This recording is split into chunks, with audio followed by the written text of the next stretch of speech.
अस्सलाम वालेकुम। मेरा नाम ज़फ़र रहीम बख्श है। मैं पेशे से वकील हूँ और मेरे पास डुअल नेशनैलिटी है।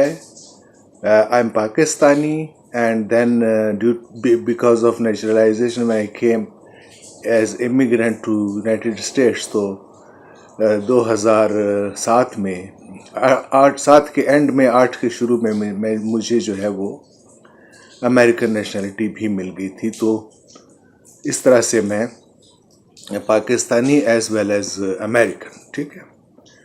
अच्छा मैं करता हूँ प्रैक्टिस, लॉ प्रैक्टिस या लॉस एंजलिस में और कराची में, कोयटा में।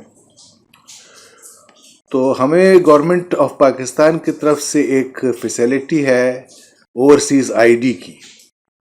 ओवरसीज़ आईडी जो है वो उससे ज़रा ट्रैवल बड़ा इजी हो जाता है, लेकिन वो अब उसके प्रोसेस में बड़ा कॉम्प्लिकेशंस पैदा हो गई हैं। मुझे ओवरसीज़ आईडी जो है वो इशू हुआ था नादरा के ऑफिस से सितंबर 2008 में, 10 साल के लिए। अच्छा, अब वो एक्सपायर होना था सितंबर 2018 में, ठीक। अच्छा, अब 18 में एक्सपायर होना था तो मैंने प्रिकॉशनरी उसको सितंबर के बजाय अगस्त में जो है ना मैंने अप्लाई करना था रिन्यूअल के लिए, क्योंकि मैं अपने डॉक्यूमेंट हमेशा अप टू डेट रखना चाहता हूं, क्योंकि मुझे ट्रैवल करना पड़ता है अपने केसेस के सिलसिले में, और भी एक्टिविटीज़ होती हैं, फैमिली रीयूनियन होती है। अच्छा, अब मैंने तो अप्लाई करने के लिए यहाँ पर जो लॉस एंजलिस में हमारा पाकिस्तान का जो कॉन्सुलेट है, मैं वहाँ गया तो उन्होंने कहा कि वो they used to do it but not any more, I have to apply online direct through NADRA. अब ऑनलाइन जब मैंने ओपन किया सब कुछ तो वो था, उसमें एप्लीकेशन भी थी उनकी, वो भी था, प्रोसीजर सारा लिखा हुआ था। तो मैंने अगस्त 2018 में आईडी, ओवरसीज आईडी एक्सपायर होने से 1 महीना पहले मैंने अप्लाई कर दिया। अच्छा, अब वो बाद में हम पता वता करते रहे तो वो कहने लगे अंडर प्रोसेस है, अंडर प्रोसेस है।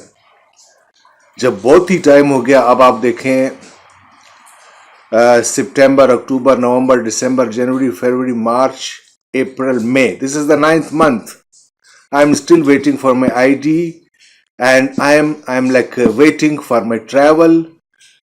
वैसे तो ट्रैवल मैं कर सकता हूँ, लेकिन उससे ज़रा इजी हो जाता है, बहुत सी चीज़ें इजी हो जाती हैं। अच्छा, वो फीस भी जमा करा दी, उनकी $54 थे, वो भी ऑनलाइन जमा कराया, वो भी उन्होंने विड्रा किया, बैंक की स्टेटमेंट भी है। अगर वो हमारा साइट ही ओपन नहीं कर सकते हैं, वो कहते हैं कि ओवरसीज का डेटा ही हम ओपन नहीं कर सकते, तो फिर ये कैसे पहले बोलते थे कि वो अंडर प्रोसेस है मेरा केस जो है। अच्छा, अब फिर अगर ओपन ही नहीं कर सकते तो फीस कैसे उन्होंने ड्रा की, ठीक है। अच्छा, अब जब अपने दोस्तों से मैंने कहा वहां फोन करके पाकिस्तान में कि यार पता करो ये क्या हो गया, कार्ड मेरा कहाँ रह गया, तो वो कहने लगे कि वो तो कह रहे हैं कि वो एम्बेसी कॉन्सुलेट जाए तो वहीं से बनेगा, हम तो ओवरसीज का डेटा ही ओपन नहीं कर सकते। अगर वो डेटा ही ओपन नहीं कर सकते तो उनको कैसे पता लगा कि डेटा मेरा उनके पास है ही नहीं है। अगर डेटा ही ओपन नहीं कर सकते तो फीस कैसे उन्होंने ड्रा की। और फिर यहां जो कॉन्सुलेट है ये क्यों कहता है कि ये हम नहीं कुछ कर सकते, आप ऑनलाइन करें सब कुछ, ये as far as this overseas ID is concern. तो ये मतलब इस तरह से तंग करना, ये कौन सा तरीकाकार है। फिर कहते हैं कि ओवरसीज ये करें, ओवरसीज वो करें। ओवरसीज क्या करें, ओवरसीज तो अपनी बेसिक रिक्वायरमेंट के लिए जो है ना वो 10-10 महीने इंतजार करते रहते हैं कि कोई उनका जो है ना वो। अब मैं अटॉर्नी हूं और मेरे साथ इस तरह का रवैया है, आम आदमी के साथ ये नादरा का क्या रवैया होगा या और अदारों का। यहां पर जो कॉन्सुलेट है वो कहते हैं हमारी तो लिमिटेशंस हैं, हम तो ये कार्ड वगैरह पहले हम करते थे, अब नहीं कर सकते। वो नाजरा वाले कहते हैं उनके पास जाओ, वो कहते हैं नाजरा के पास जाओ, तो वो कभी वो कहते हैं कि अंडर प्रोसेस है, कभी वो कहते हैं कि हम तो आपका डेटा ही ओपन नहीं कर सकते, हम तो पाकिस्तानियों का जो पाकिस्तान में रहते हैं उनका कर सकते हैं ओपन, और जो ओवरसीज पाकिस्तानी है उनका तो कॉन्सुलेट से होता है। अगर कॉन्सुलेट से होता है तो यहां तो इजी था, हम करवा लेते। कॉन्सुलेट वालों ने काम तो कर ही नहीं सकते, आप ऑनलाइन अप्लाई करें। मतलब अब इस तरह से तंग करने का मकसद जो है ना वो क्या है? ये तो तंग करने वाली बात होगी। मतलब क्या है ये? पर इस तरह से इरिटेट करेंगे तो फिर कैसे लोग जो है वो ट्रैवल कर सकेंगे, कैसे जो है ना वो हेल्प कर सकेंगे अपने लोगों को, क्या करेंगे फिर? अच्छा, मेरा ट्रैकिंग नंबर जो है वो ट्रैकिंग नंबर है 770001012553, और ये डॉक्यूमेंट टाइप जो है ये है समनिकॉप। अच्छा, ये अब सब कुछ है ट्रैकिंग नंबर से।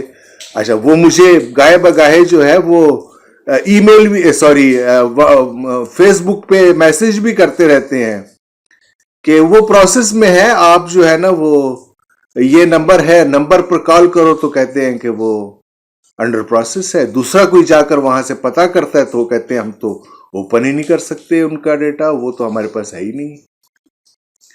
ये तो इस तरह, इसलिए मैंने ये मैसेज जो है वो रिकॉर्ड किया है ताकि मैं अरबाब इख्तियार तक ये बात पहुंचा सकूं। तो kindly help me in this regard. Thank you very much. Thank you sir. A query regarding one of our colleague who resides in California, and he has an issue for the last 11 months. For the past 11 months, he has been trying to renew his Pakistani overseas card, but they are telling him that it cannot be done. With his permission, we want to proceed this matter to the concerned officials to solve this issue of his because he has legal, moral, and fundamental rights. Unfortunately, he is not getting his rights in time. We have a request through our media to the concerned official, to the concerned peoples, that they take actions to expedite this request of renewal of our brother's overseas card. If the concerned officials would like the tracking number of the brother's case, please privately message us. Thank you.